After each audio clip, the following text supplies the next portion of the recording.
Given that LHS రాసుకున్నాం. కింద denominator ఏముంటుందో అబ్జర్వ్ చేయండి.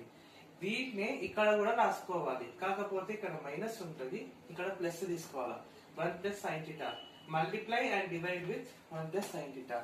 ఇప్పుడు దీన్ని మల్టిప్లై చేయాలి, దీన్ని మల్టిప్లై చేయాలి, అంటే రేషనల్ నెంబర్స్ ఫామ్ లో వచ్చింది. 1 + sin θ ఇంటూ 1 + sin θ ఏమవుతుంది?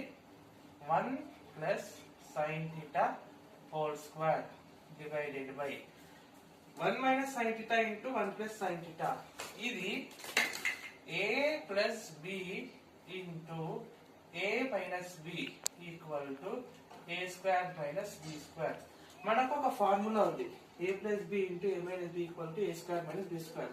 ఇది a - b a + b అంటే a + b into a - b form లో ఉంది. అప్పుడు దాని ఆన్సర్ ఏమొస్తుంది?